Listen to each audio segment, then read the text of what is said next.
what makes a man by your definition? A man is the priest of his home. But basically what a priest means is that he leads in every way.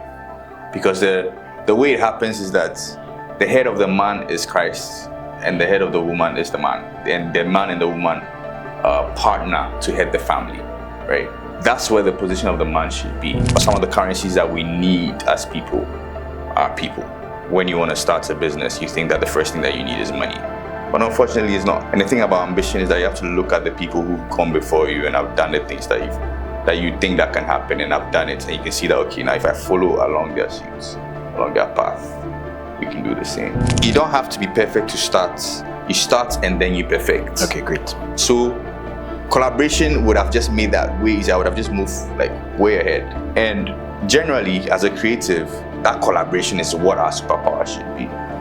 And all of this is from scripture. If you have heard any of our Kwekwanasi stories as a Ghanaian, then you understand how storytelling is key to societal construction and civilization. I don't want to sound too nerdy, but I think the best book that describes that is Yuval Noah Harari's book, Homo Deus. That's a brief history of humankind.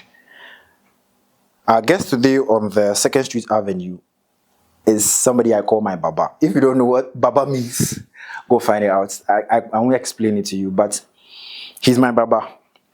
And this is somebody who is an entrepreneur, a creative, and a missionary. Kodzo Nyanyuie Tuamekpo is a fantastic, great storyteller.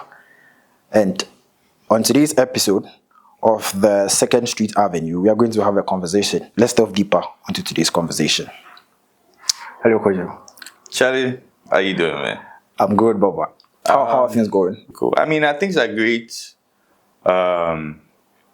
As for me, the Lord is my shepherd, and so I do not want. That's how it is. Yeah. See the way that thing they go. Yeah, I guess. Yeah. That's what you have to say. That's all it is. All right. My first question that I want to ask is that if you're an entrepreneur, I am. You are a missionary. I think, do a lot of people know that you're a missionary? No, I don't think a lot of people know Okay, so that's one thing I want to tell you. Yeah. He's a missionary. And you are a creative. Yeah. If you're not doing any of these things, what are you doing? Well, a man's life is his work, so there's nothing else to do. But let me see. I guess generally everything is in pursuit of all the things that you've mentioned, because as a creative, it gives leverage to my entrepreneurial journey. And being a missionary, I don't think a lot of people understand what being a missionary is. But being a missionary is basically like in my church, we have like a system where it's like the church system where we have like elders, deacons, ministers, pastors, missionaries, just basically like the rank system. And a missionary is basically like anointed as a pastor for a certain role. So they are sent to do something else.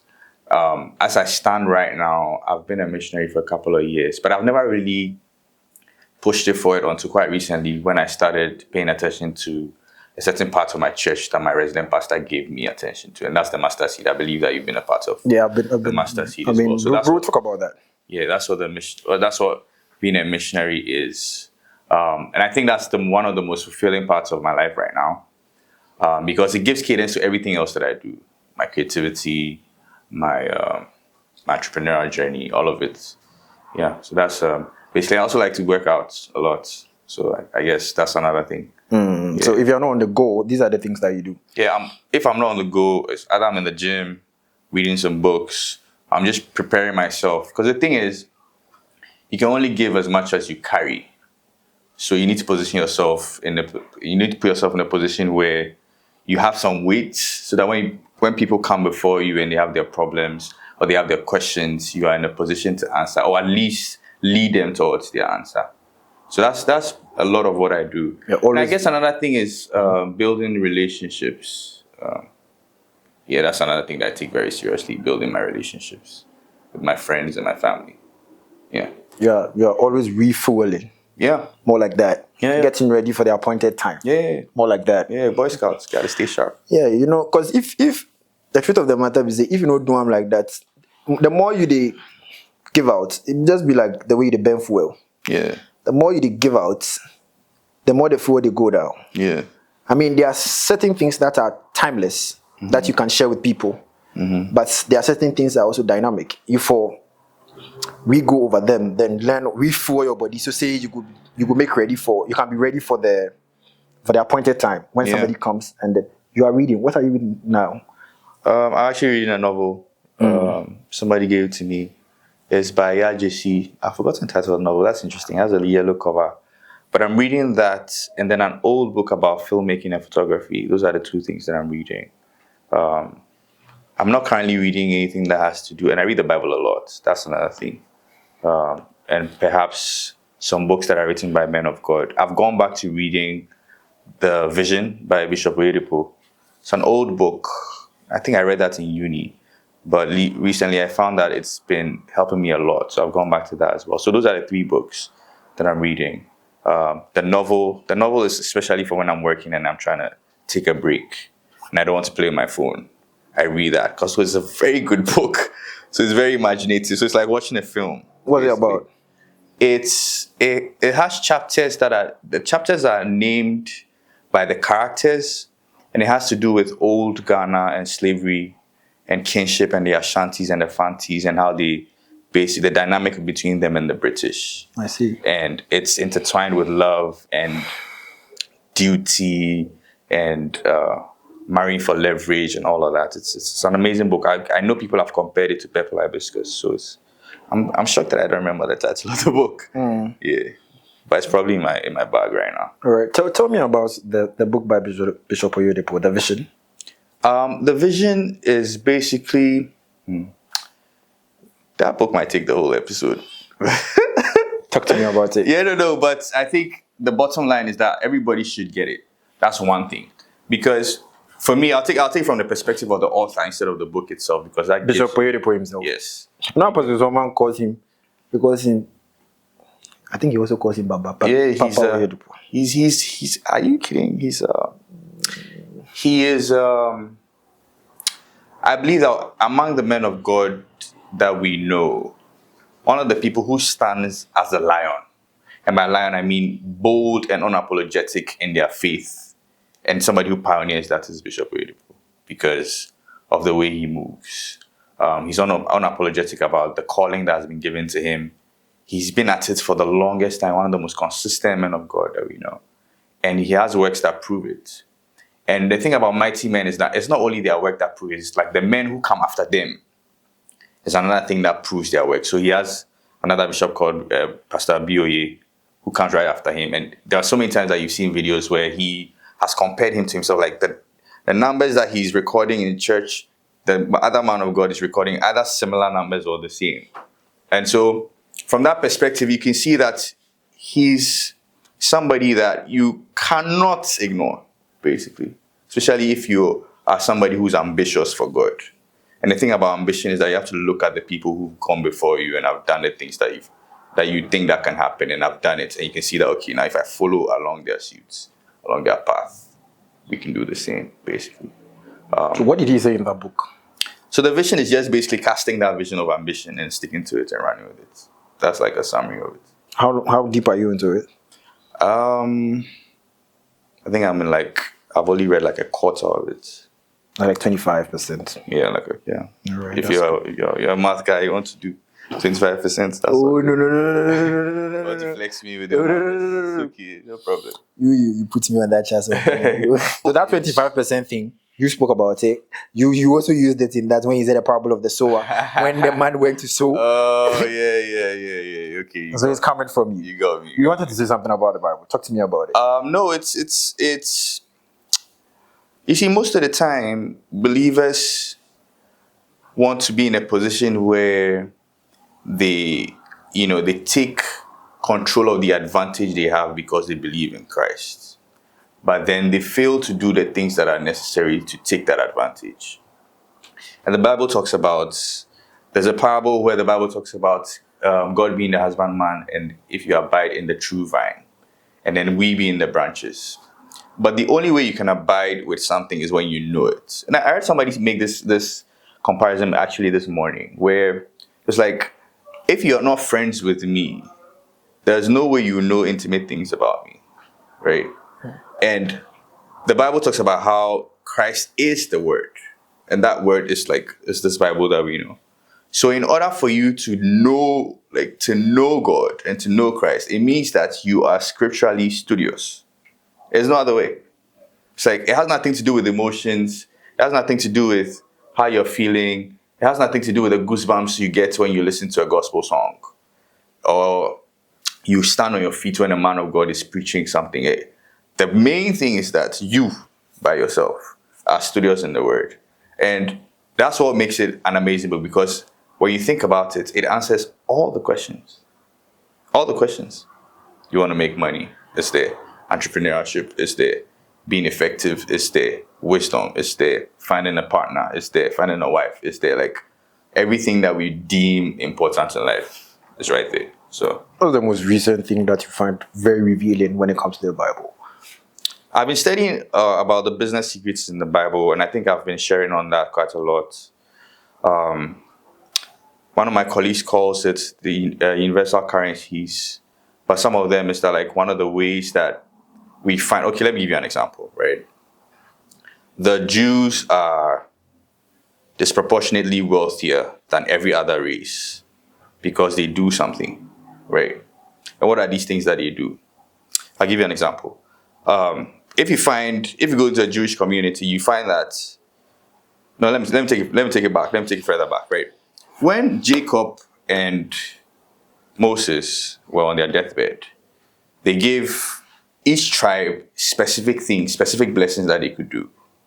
And from a, even not from a Christian perspective, from a Judaism perspective, what that means is that every tribe was accounted for something in particular that they were really good at, right? So if somebody was given carpentry, they were the best carpenters. If somebody was given accountants, like being like a numbers guy, they were the best accountants. And so what happened was, one person wasn't trying to do everything. And the thing that happens with one person trying to do everything is just like subsistence farming. You only have enough for yourself, right? You do this, you have your crops, you're small, this and all that. It's just enough for you. But as soon as you find that what you're doing, first of all, is specified. Secondly, it gives value to the next person. Then you find out that slowly, as a community, you start to build wealth, right? So that's one of the secrets. So you find that in the Jewish community, somebody's an accountant and his child wants to do this, and like, go to your uncle, this. He's great at it. He's probably the best in the country. And then you go and learn from him. And by that, they just keep amassing the wealth just like that. So it's one of the things that I'm just finding out in scripture. That's one of them. And the other one is that some of the currencies that we need as people are people, which is quite interesting. When you want to start a business, you think that the first thing that you need is money. But unfortunately, it's not. We can even attest from this setup that you probably didn't raise, $5,000 or something to pull this off. No, Said he has the not. skill. This guy has the skill. You have the speech. You sit behind it. Somebody is handling the audio. He's good at the audio. Somebody's handling the video. He's good at the video. You will sit and speak with the people. But when you come together, you come up with a product that is amazing.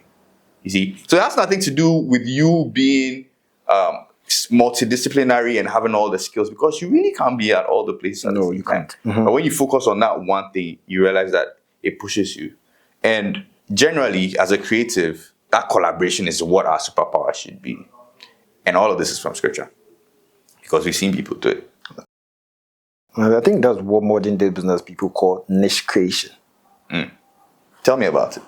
I mean, so niche creation is basically the idea of you offering a particular service to a particular group of people. Basically, it answers the question of demand and supply. You have something that somebody wants. You don't have to go in. And it even makes your whole marketing thing a little bit easier, because if I have something and you need it and you value it, if I'm selling it to you, definitely, if it's necessary, you buy it. That's where the problem is. Oftentimes, we have the ego is from the perspective that I have something that you must need. And then we take it from that perspective. But that's not the way it should be approached. The way it should be approached that I find something that you need and I find a way to provide it. What I'm saying is, I'm making a product for the market. But what you are saying is find a loophole in the market and make a product to fit it. Exactly. That's what you're talking about. Exactly. That's what you're talking about. Yeah. Okay.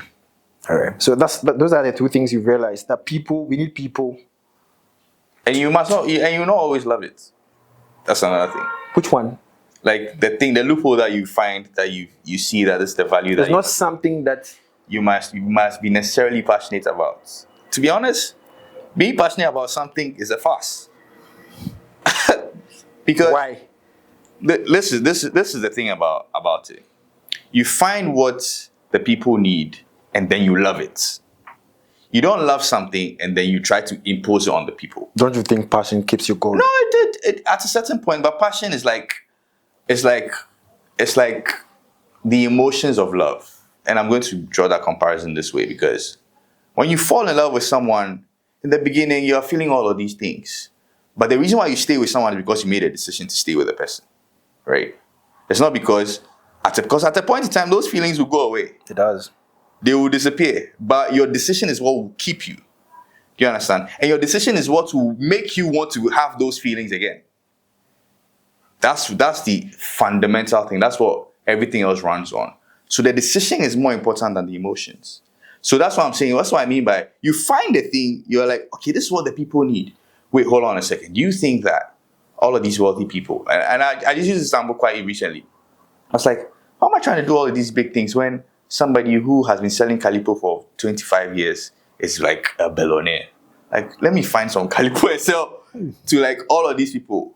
Do you understand? Do you think that he loves calipo? Like, do you think calipo is his thing? Nah, it's probably not. But it's working for him, and he's put all of it. And eventually, you see, the thing about men is that when we put in the work, we start to love it. And I don't mean men as in the genre. I mean like people. When we put in the work, we start to love it. There are cases where your passion will drive you towards something and then you do it. But you realize that over time, it's not the passion that's moving you anymore. It's because of the results that are coming from the work that you've put in. And I'm actually asking myself that, imagine if you think you are passionate about things because from the early stages you are getting that novel feeling and then it goes away. Then you will literally try your hands on a whole lot of things. Be passionate about a lot of things, especially when you're a young blood. Yeah. Your blood is hot. Is that a good thing?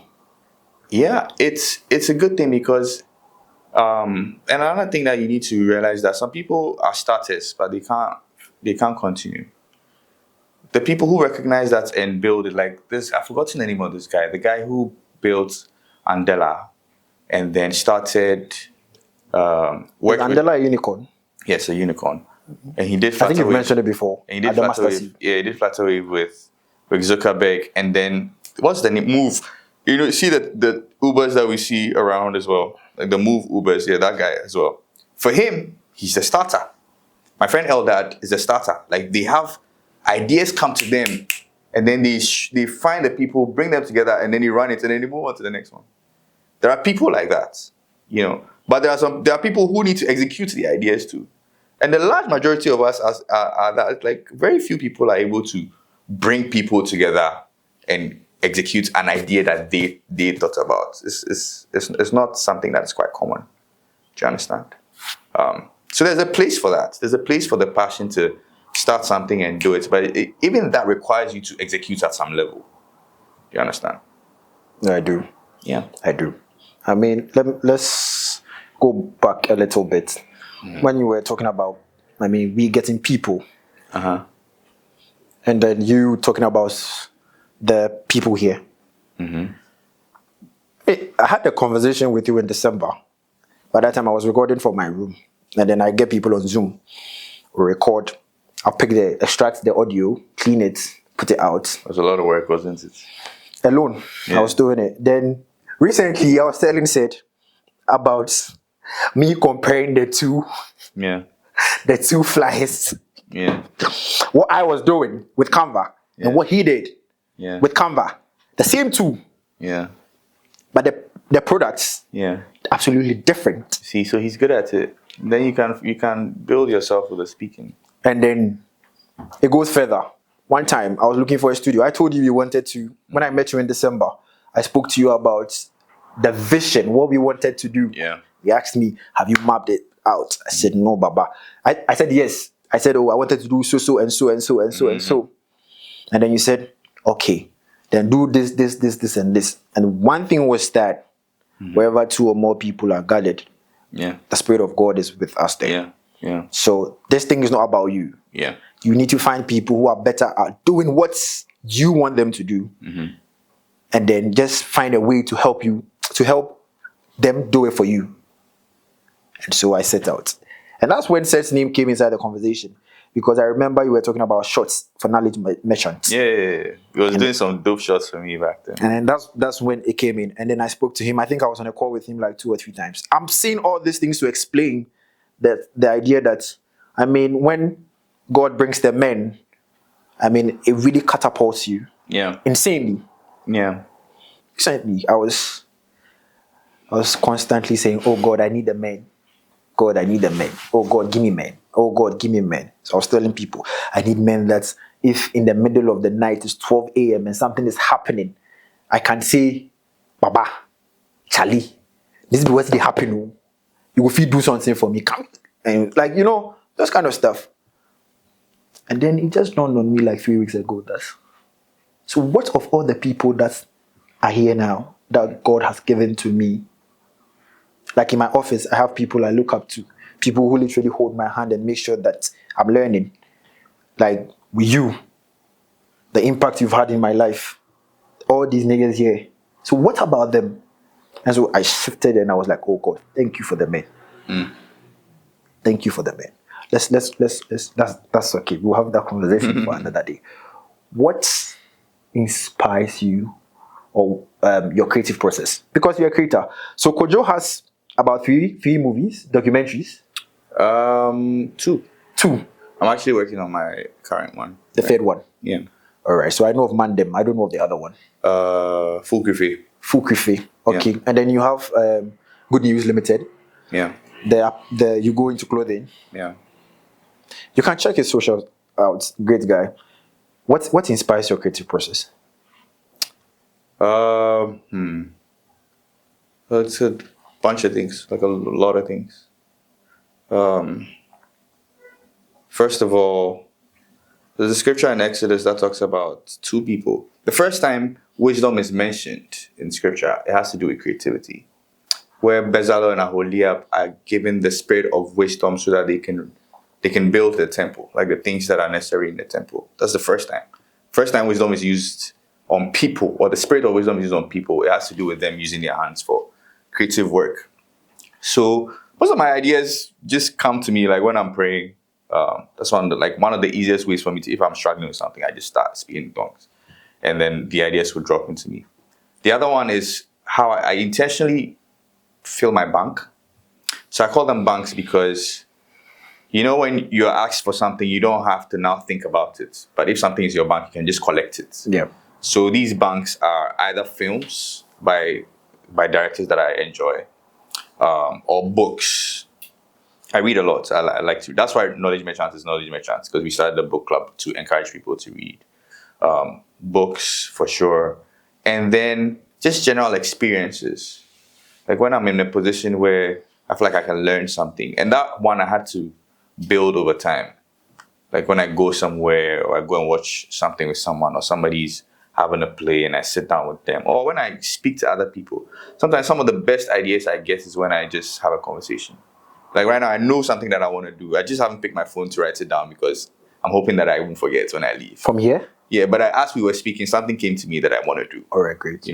So conversations actually help a lot. And this conversation is also not just with my peers, but with older people or people in the industry, especially people who are not in my industry at all. Because I find that it really, really does help. Like, as a filmmaker, you think that you want to watch a lot of shows, listen to a lot of this thing, but one of the easiest ways for me to produce something, like the last film I wrote was because I read a book. I read a book and then I was like, these guys were doing something quite amazing. I wonder what this would look like in film. And I was like, okay, cool. I'll figure it out. And then in a meeting, I think I had a prayer meeting with a group of people, and instead of standing somewhere and having that prayer meeting, I decided that we should all sit in a car and drive. and play music and pray while we are driving. So while we're driving and playing the music, I was like, I can make this a film. And then I made it a film. So those are like the places that my inspiration comes from: books, films, people. In your industry, which are some of the people that you look up to? Are you talking like big shots or like people who are closer to us here? Give me 2 each. Nolan, Dallas Jenkins. Those are my top 2 right now. Christopher Nolan. Yes. Guys, I want to take my eyes off the camera and then ask you people if you know Christopher Nolan. I'm sure they do. You sure they do? I'm sure. Are you sure they do? Yeah, I'm sure they do. Everybody knows. Who has you guys have not watched Oppenheimer? Interstellar, Batman. But I think I like some of his older films more than this one. Yeah. I have not. Okay, growing up, I don't even. I'm not. It was later I watched Batman. I didn't watch it from childhood. Yeah. And I wasn't a big movie person. Yeah. I am still not a big movie person. Yeah. But when I said I wanted to watch movies, I am very Piggy. yes and very particular. So I wanted to watch the best. Like okay, so I just go and I'm like top 10 movies from this side. Yeah. Then I saw Oppenheimer. My friend Dennis had recommended it to me. I started the movie first 25 minutes. I felt bored because it was mostly a dialogue, and I think I was on my phone, so I wasn't paying attention. And then he said, so I sent him a streak, and I was like, bro, the movie no dey slap. We say go watch them again. So I sat down for 3 hours, and I was awed. The movie is very beautiful. Yeah. The reason why I think cinema is the peak of all creativity. And that's my goal. Because I've published books, I've released films, I've designed, I've made clothing, I've produced videos, I've taken photographs, like all the media forms. I'm a typical cross-media designer, right? But film is the place where they all come together. Because the script is written. That's writing. Yes, the script is written. The directing is just being the orchestrator in all of it, right? The videography and the DOP is one thing. The styling and the clothing that the people wear is fashion. The videography and the photography is also filmmaking. The design is the way like the posters and all of these things are done, the way they are put out, the way the strategies, all of it. So for me, film is like is where all of it comes together, and that's why that's why for me it's like the peak of creativity. Even if it has to do with like sculpture, paintings, all of those things, all of those stories can be told with film. You understand? So for me, when I find somebody who operates in that realm and are doing it really well, I'm like, bro, like God has really laid his hands on you. So from the 2 perspectives, Dallas Jenkins is the director of The Chosen. I don't know if you've seen it. I've not. But you should.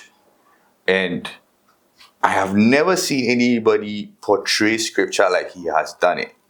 The Chosen. Yeah. You posted that on your social media. Yeah, I do. I post a lot actually. I'm in love with it. And he co-writes it with his wife. That's another thing. Like that's a whole different conversation. But that's one thing. And then there's Nolan, who Nolan knows. We all know what Nolan is. And then there's another guy called, I think, Bong Joon-ho. He's an Asian director. He's the one who directed The Parasite. One of the best films that you've ever watched, you ever seen in your life. The Parasite. The Parasite. The way man. I'm about to fangirl about that film because it's crazy. Yeah, but those three, I mean, there are others like Scorsese and Fincher and all those people, they are good. No, sorry, they are legends. But these are the 3 people that I'm These are global icons. Yeah, these are global icons. What of those things? So with regards to Ghanaian, some of them are my contemporaries. Mika Ski, I don't know if you know him. It's called Jagun. He does music videos. He's like my brother, actually. He recently made Kim Promise's new video, the one with Charlie Poppy. I don't know if you've seen it. No, Continental. I've not seen it. You should watch it. Yeah. Mika is brilliant. Mika? Yeah, Mika. Mika was at 1,000. Yeah, Mika was at 1,000. The guy we're singing the song for. Yeah, he's a director. Yeah, That's the guy who shot that. Yeah, Mika shot that. Mika is a genius. I look up to him as well. Mika does that. There are other directors. Oh man, what's the name of this girl? She's Nigerian. It's not coming to me. I forgot. Sometimes when the name is not English, I tend to forget. Yeah, but this Nigerian director as well. I met her at a film festival where Mandem was nominated for as well, and she did this film. It was phenomenal. Just another phenomenal film. Like in the African space, there are people who are beasts when it comes to the arts and filmmaking. Like there are people who are beasts. All right, great. Let's do 2 questions. Then we roll over to the next thing. One, Yeah. the first one is that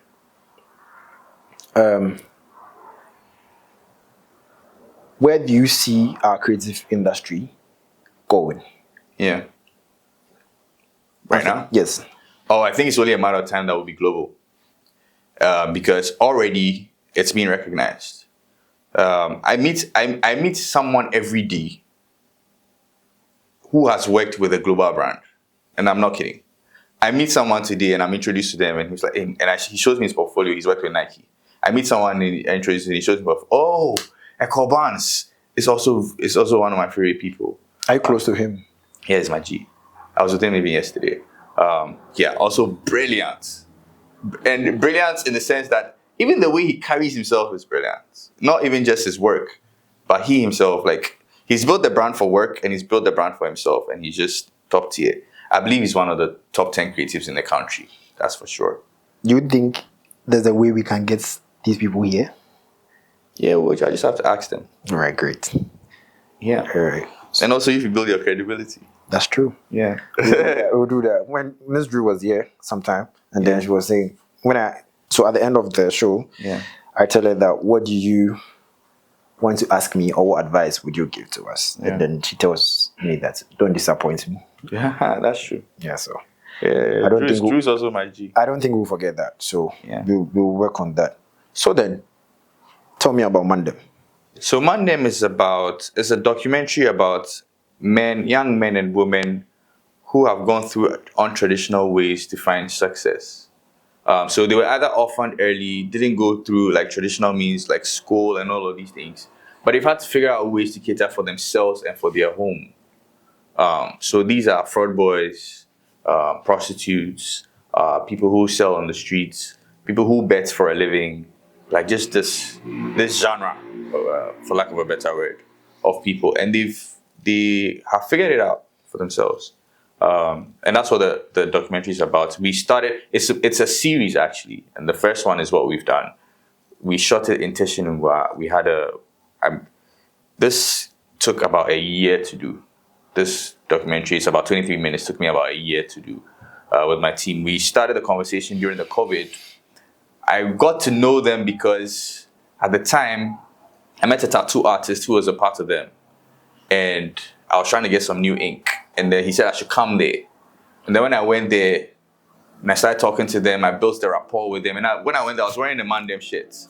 So you see, the thing is, the apparel that you see that Good News puts out, the Good News is not necessarily like an apparel company. What we do is that we do the apparels on top of the stories that we want to tell. Do you understand? So the Mandem, it was another way that just worked. Do you understand what I mean? I see. So I was wearing Mandem, and they were like, "Oh man, I like the shirt that you're wearing." They're like, and I'm like, "Oh bro, I'll bring you guys some." So like after some time, I went back and I shared 50 of the shirts. So after I shared 50 of the shirts, they were like my G's right now. So we became cool, and then we were talking. I realized that like initially when I went, I wanted to do like a short 2-minute skit, but I realized that they carried so much, and then the stories were 2 minutes is not going to cut it. So I told them that, look, I'll come back with a crew. We'll sit in your own summer hats. I'll ask you really random questions. And I was really unprepared. It was my debut film. And I didn't even know it was my debut film because I was unprepared. I just went there like the way I would typically meet someone and have a conversation with them. And I just had them sit down, mic them up, set up the cameras. And we just started talking. And then after that, we sliced and diced. And after a year, we did our screening. And then we came up with the first film. Incredible. Yeah. So, I mean, when it comes to our society, what did Mandem teach you? Well, one of the things which was an unlikely result of the documentary was the perception of parenting. which was that these people would go through whatever it takes to fend for their families, number one.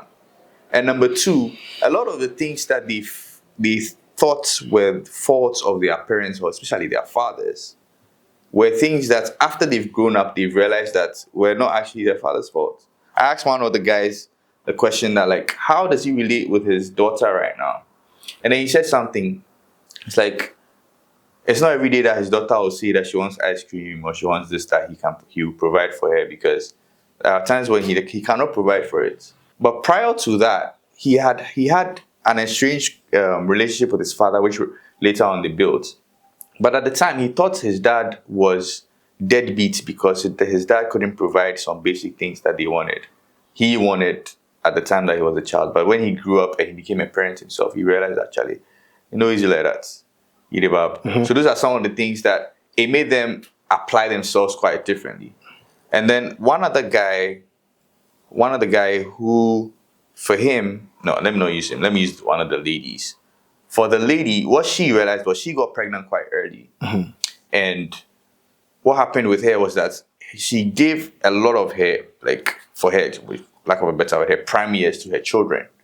And she's been unselfish about it, especially because the man was not around.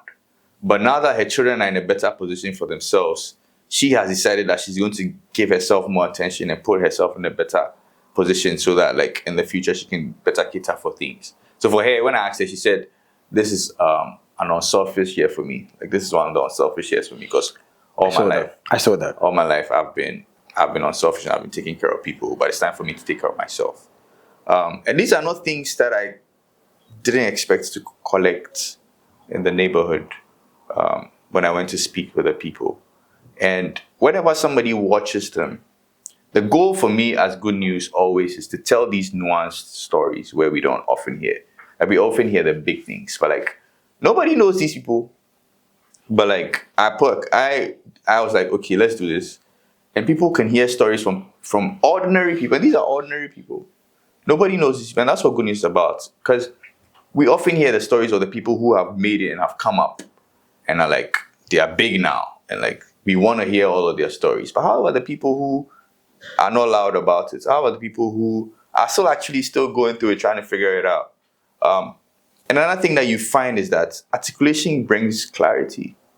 Some of the questions that I asked them, as they spoke about it, they were like, I've been looking for this answer, but I didn't know, because I've kept it so close to my heart. I don't want to talk to anybody about it. For like 10 years now, I don't want to talk to anybody about it.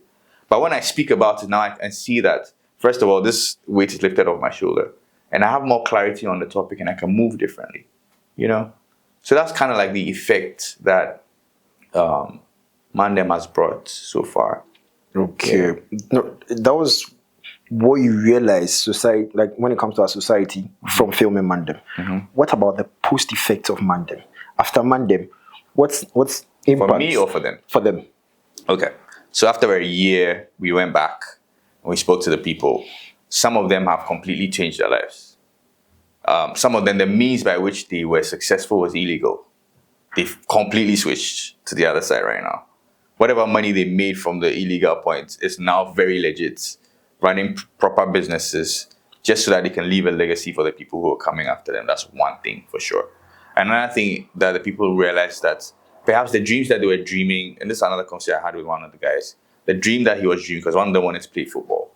And then he realized that he's good at something else. And that dream may not become a reality. And that's what I said, like, sometimes you don't necessarily pursue the thing that you love. You pursue the thing that you find that the people want, and then you can get good at it, and then you tend to love it instead. That's a clear example. Yeah, so that's another example where he wanted to play football, but Charlie playing football from Ghana hard, bro. He had. Yeah, far. So he decided to go in a different direction, and he's doing well. Yeah. Amazing. Right. I have to go back and listen to them, because I think it's been 2 years now. So I think it's about time to go back and check again. That's amazing. So for Krife, the apparel is also something on top of another movie. Yeah. Oh, really? Yeah. So it's not like you make these clothes out of, like... Nah. Oh, okay. They are just like side babies of the main thing. It's a way for you to talk about the thing. So the thing is, it's a theme. And I want people to have conversations about the theme.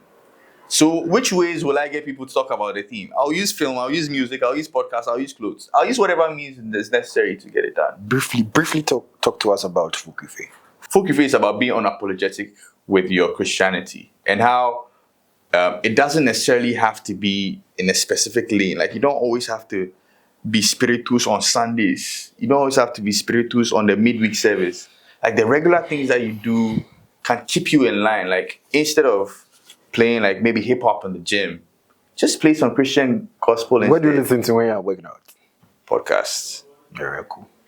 Podcasts, Christian gospel. I listen to all types of songs when I'm working out. If I'm really feeling on the low, I listen to PostMandm theme songs. Yeah. You know, I wanted to. I don't have the speaker here. I wanted to play that for you. Whilst it came, the PostMandm theme song.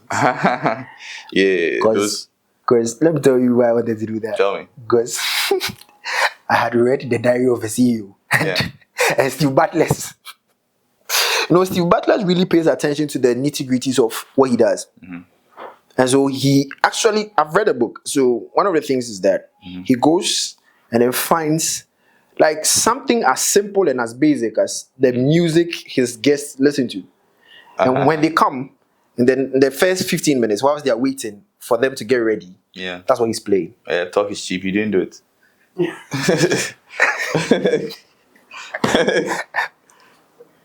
So when we came today, the first thing I asked was, I even told him to bring a Bluetooth speaker. He said, no, it's a, my case sister take my own go somewhere else. No, yeah. But I go do one. Excuses. Because I think, hold on, I go do one. Because I think it really makes them calm, and then it makes them like know that's okay. Because there's a high probability that they would vibe to the song. If you had started playing with, if you had started the conversation with like PostMandm theme song, I don't know the direction the conversation would have gone. I don't know. I'll do it. Yeah, I'll do it. So that's something just by the way. Back to Fukife. So we are talking. Yeah, so that was the film that we made, and that was the film I was talking about when I said I went on a prayer drive with some of my workforces, and that's what came out of that. So as soon as we got down from the car, I just started writing the script. I just sat down for like 15-20 minutes and wrote the whole script. I was like, okay, I want to shoot this. Then I sent it to a couple of friends. I'm like, and then immediately I built a mood board for it, and then we did the recce and all the scenes and how I wanted all the shots to be taken. And I was like, I have to release this at this time. And then I just started to put things together and do it. And funny enough, that Fukife term came from a post. I'm going to say this, it sounds quite weird. It's a bit magical if you're not like a Christian. I was supposed to do an Instagram post. Sometimes that's what I mean. Like Fukife is not just going to church and being like a straight, rigid person in church. Like your entire life can be about it. So even like your socials. So what I mean is, I was supposed to make a post about a wedding that I went to. And I didn't know what to write as the caption. Right? And the Holy Spirit kept telling me to write something. And every time I put it away, I was like, oh man. And Holy Spirit just came. So one evening, around 11, and the Holy Spirit had given me a deadline to write the thing. That's funny. He does? Yeah, he gave me a deadline to write the thing. Yeah, he does that to me. I don't know about you. All right, cool. He gave me a deadline to write the thing. And I was like, I was just messing, I was just playing. And then like 11 p.m. to the deadline, I was doing something probably not profitable. And then I just felt the strong edge to put everything aside and write it. And then when I wrote that post, I think it was one of my biggest posts on the gram. I wrote the Fukife in it. And then people just kept going back to that word. Like they just kept going back to the phrase, Fukife. And somebody in particular said, if you put this on a shirt, I'll wear it. I was like, oh, there it is. So all of these things coming together. And I was like, I released the film. Amazing. And then I put it out together. Yeah. Amazing. So you can see that you asked about the inspiration. You can see that it came from different places. Different spots. All right. Cool. Yeah. Cool. All right. Now let's go a little bit deeper into entrepreneurship. All right, let's do it. Are you a chef? No, I'm not a chef. Are you an extraordinary cook? I'm a regular cook. I don't want stress. I don't know anybody's coming to tell me that. Regular cook. Regular. So, what's the Mukasi chick? Ah, right. So that's my it's one of my friends. So we started a podcast. She's a chef. She's a culinary artist. Like, yeah, like big shots. Like one of the top 5 chefs in Ghana. I'm not gonna lie. And she wanted to do something. She wanted to see more than just the cooking. And so we came up with a project called More Than Jollof, because again, there's a misconception about Africa being just jollof, jollof, jollof. And she wanted to put out the narrative that there's more to us than the jollof, especially in the food arts. So More Than Jollof is focused on conversations around food that have to. So we had conversations with food tech CEOs. We had conversations with what's the name of the people who taste wine for a living? Sommeliers. Sommeliers. Yeah, we had conversations with sommeliers. We had conversations with people who make spices. We had conversations with people who created food for programs. We had conversations with like people who are on the YouTube who are great at the food arts and all of that. So More Than Jollof was a project that I partnered with her. And it's mainly her project, but I'm basically just being the producer on the show, where we produce conversations like that. So that's what More Than Jollof is about. If you see me cook on the socials, I was learning, because she taught me, like I was learning from her, so that I could meal prep, because I like to go to the gym and I don't want my food to be messy when I'm working out. So that was another reason why it was necessary. All right, we'll get Yeah, and also when I'm married, I want to be able to cook my wife breakfast in bed. So that's why cooking is also important. Do you understand? All right. So you are in this circle where you guys are trying to do your thing. So L is an entrepreneur. Eldad Nutako. Yeah. Eldad is you guys are builders. So one thing, you. I don't want to rush this thing. I don't want to bring in another thing. I want it to follow a particular sequence. Mm-hmm. But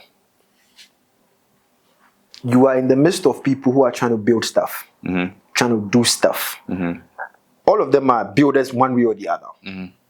And that's a form of entrepreneurship. That's what it is. You are building. What's been the lesson? How do you mean? Great. So let's say when you started and now, what would you have done differently? I would have collaborated way earlier. When it comes to the entrepreneur? Yeah, I would have collaborated way earlier. I would have not. I recognized that my problem was that I could do too much. And it's a problem. Because I can do this and that and that and that and that, I have a sense of perfectionism that I want to do all the things by myself and then, put it out. And what that means is that I move really slowly.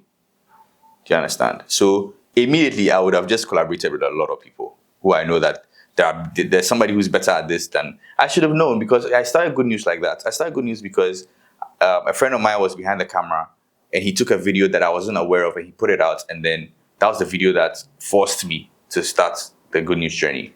I should have known, because he's way better at the cinematography than I am, like being a director of photography than I am. I should have known, but because you think you have the ability to do a lot of things, you tend to want to be a perfectionist. But the thing is that you don't perfect when you start. You start the thing and then you perfect it as you go along. You understand? So you don't have to be perfect to start. You start and then you perfect. Okay, great. So collaboration would have just made that way easier. I would have just moved like way ahead. So I believe that's what I'm doing right now, just collaborating with people. I mean, collaboration, teamwork. Yeah. You've built a couple of teams. So as part of what you do, it is mandatory that you bring people together. Yeah. And you can do that in a minute. Yeah. You build a team to get a project done. Yeah. What makes a team work? Well, there's a leader, for sure. The fact that they all believe in the vision of whatever you're doing. And time. Because another thing is that if you're working with all of these people, most of them are busy building their things. So it's also good because it filters the ideas. You don't just throw ideas out and about. Like, it has to be credible for all of you to want to come on board and get it done. Yeah, so that's one. Those are the things. Okay. The reason why I'm asking this is because I wanted you to touch on a conversation that we had in December. I wanted you to touch on it, but I think you've done that fantastic. let's talk about. So we've spoken about collaborations. We've spoken about teamwork. We've spoken about Bishop Oyedepo speaking about visions. I want to find out from you, how do we manifest our visions? I need you to answer that for me. How, if you have a vision, how do you make sure that the vision that you have is being manifested? Be consistent. You want me to say more? That's what you have to say. Be consistent. Yeah. Because you do this right now, you've done 5 videos. Do 10. Do 100. Do 200. Because it's out of those 200 that you get one that will blow. Until you get to that 200, it is grace that has found you somewhere. Like, and even if it finds you, you'll be a one-hit wonder. Yeah. That's the thing. Like, whatever it is, for your vision to happen, the Bible talks about how it will tarry. That's the thing. It will tarry. What does the word tarry mean? It means that you have to be consistent. Tarry means what? Waiting. It means waiting. And by waiting doesn't mean that you're sitting around. It means that you keep doing the thing until the vision is realized. I think we get it wrong there. We think waiting is sitting idle. It's not sitting idle. It's just keep doing what you're doing. I mean, there are times where you must be still, but that's a whole different conversation. But if you are pursuing a vision, that's why it's called a pursuit. You must keep going. Like, bro, you do 4 or 5 videos and you think that's what. And another thing that we fail to see is that that's how you get better. Like, when you do the first video, so that's the problem. And I will just go back to my quote that says that you don't start perfect. You perfect it. You start and then you perfect it, because the first iteration of whatever you do is not the best iteration, right? The more you do it, the better it is. Like, said you edit these videos and it will be great. But by the time you reach season 2, season 3, you realize that your videos are on a whole different level. Yeah. There's no way you reach that level if you hadn't done season 1 and season 2. Yeah. Because he's learning and he's getting better as he moves on. Yeah. Do you understand? Yeah. And that's how the vision will get realized. Because right now you have a vision of what you want your podcast to look like. And you can decide to put the podcast here while you're editing and copy everything you're doing, ditto. It will not be the same. Because they have that longevity and that consistency inside of them. And another thing is that is when your originality will come out, because you keep doing it for a long time. Yeah. I think that's very true.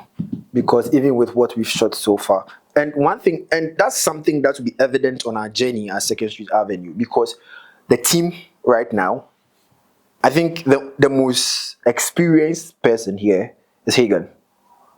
He has done this for almost 6, 7, 8 years now. But apart from that, we are all learning. So today we were in the studio a little bit earlier, and then Sid was like, yo, come, bro, I get something I have to talk to you about. If you do, make you do this, do that, do this, do that. And then after the first 2, we've done about 3 episodes today. It was like, okay, this is better.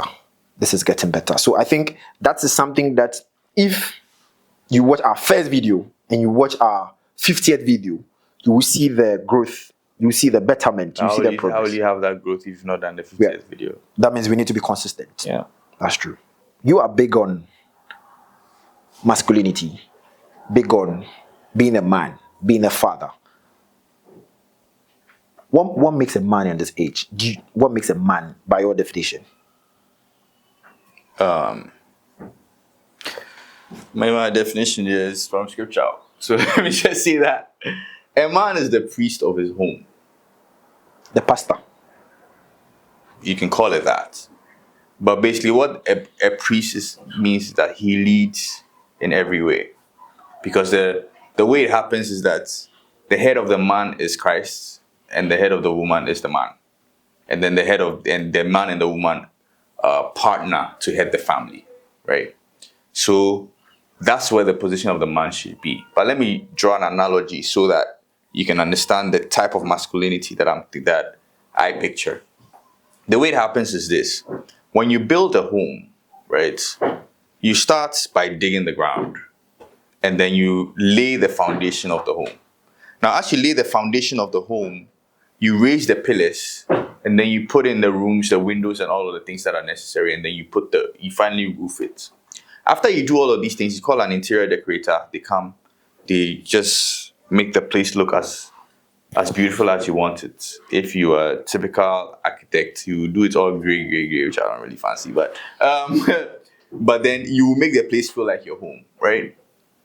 What happens is that when people come to the house, what they see is the walls, the mirrors, the windows, the furniture, and all of those things.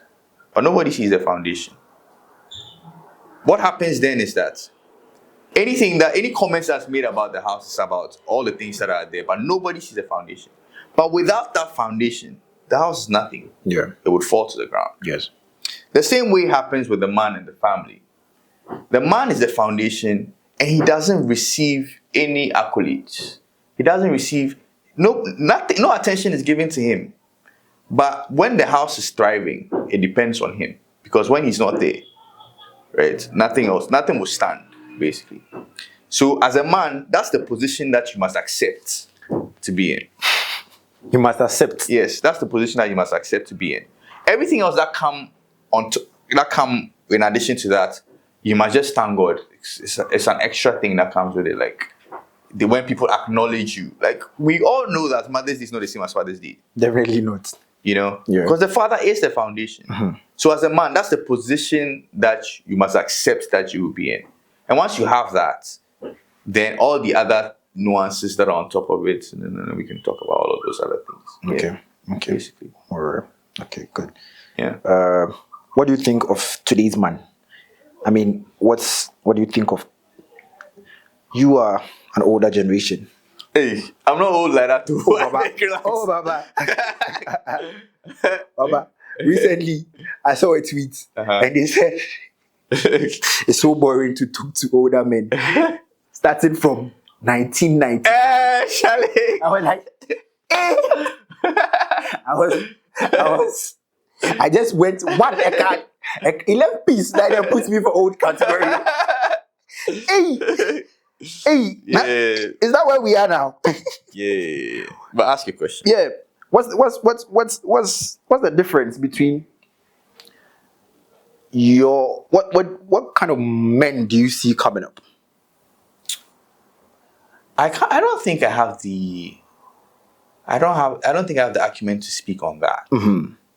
But what I can say, which is a hill that I will die on, is that men shouldn't look for the soft life. Like, when I hear men talk about how they want women to provide for them, I'm like,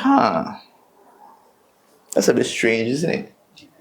Because, yeah, especially when you hear, like, maybe DB. The boys want a DB. The boys want a DB. And I'm not saying it's wrong, but it has to be value for value, right? Like, if you want a trust fund baby, you can't expect to be a bum or a pool boy. Like, you should also have a certain pedigree that she can also look up to. Because the thing is, the woman is the glory of the man. Do you see? Like, when they see your woman, they should see what you carry. Do you understand? So that definitely goes into your provision for sure. But that also means that if she was an 8 or a 7 when you met her, when people see her after she's with you, she should be a 10.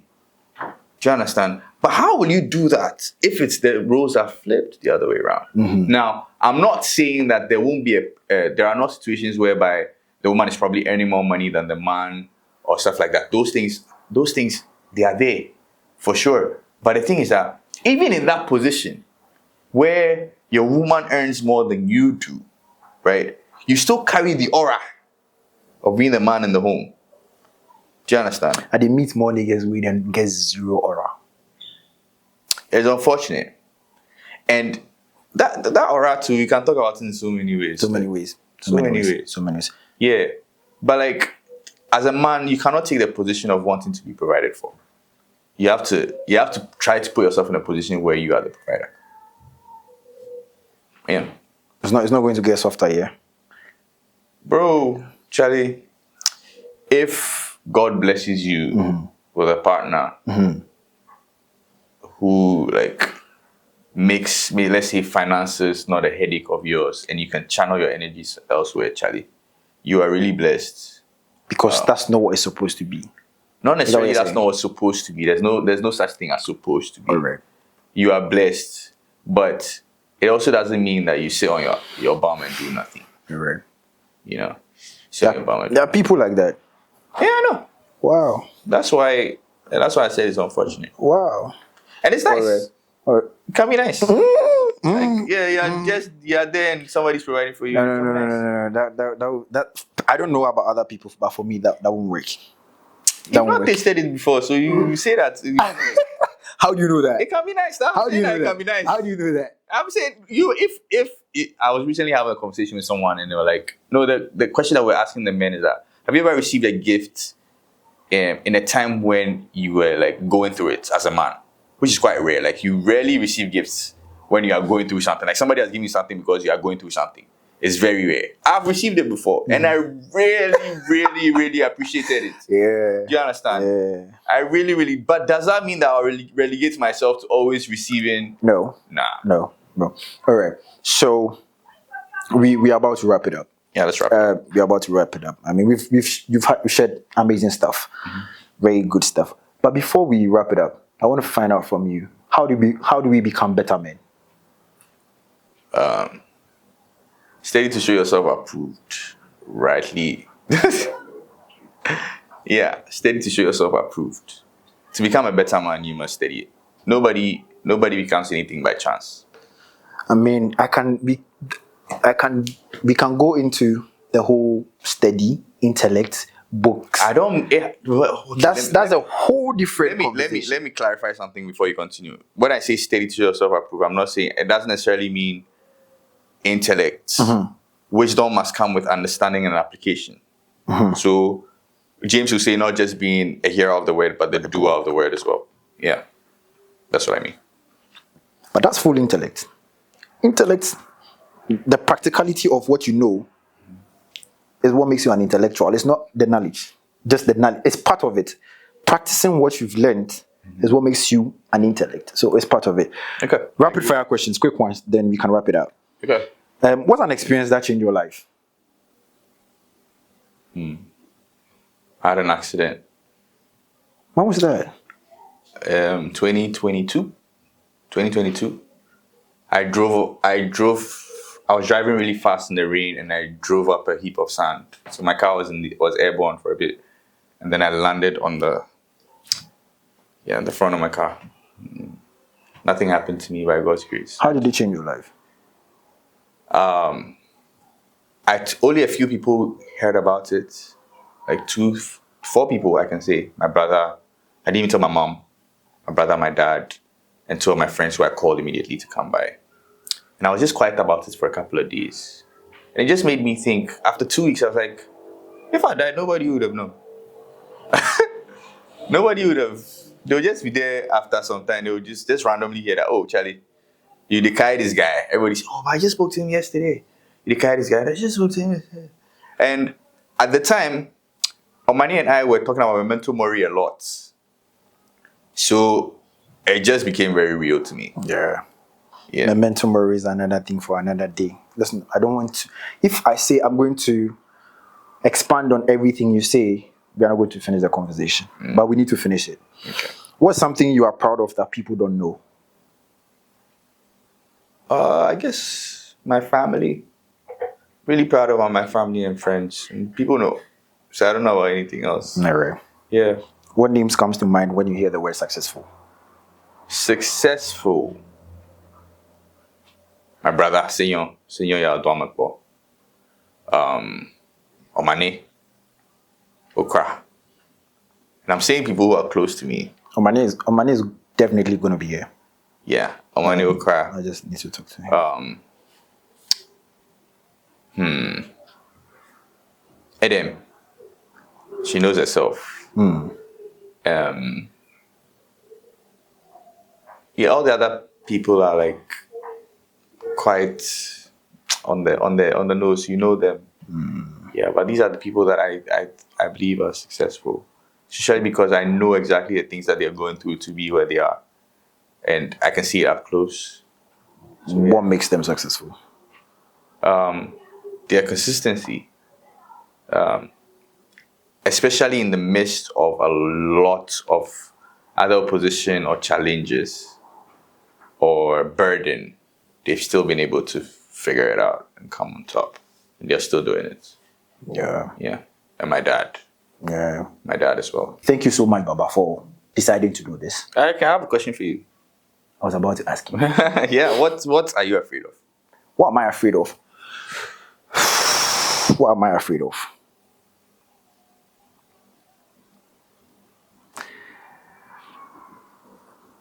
I am scared that my dreams will not come true. Yeah, I am scared that because the beginning of a thing does not matter, it's the end thereof. Apostle Selman tells us that every single time. And you start out life, everybody sees he has potential. Everybody sees this guy, you can be great. Somebody sees you randomly on the streets and then she's calling me, oh, great man. You go to church and the pastor is saying that, bro, I can see you doing this, doing that. And then you go to bed. About last week, when Drew was here, we were talking about that. I was like, is this real? Like, is it going to come to pass? And it scares me, man. It scares me. I'm afraid of that. Interesting. I'm afraid of that. Can I help you with that? Though? Yeah, you can. Because I used to have that fear. But lately, Yeah. I stole something from you. Recently, my friend, what's the name of this guy? Romeo Swanson. So Romeo is also a suits maker. Yeah. So Yeah. yeah, that's my guy. Yeah. And Romeo was saying he enjoyed an episode we did. And he told me that 2nd Street Avenue to the world, like, oh, you are making progress. Yeah. And I was like, and I stole that thing from you. I think it's in Matthew. When Jesus was saying that's my yoke. Bro, that's it.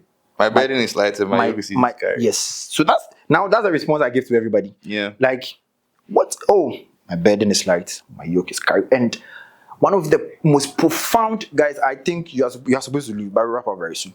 One of the most profound things that I've realized this year was that God is going to take care of me. Yeah. Isaiah 46, 3-4. Yeah. That's my scripture now, Baba. Like when it's getting really tough and like I'm on my pillow and I'm thinking, bro. Yeah.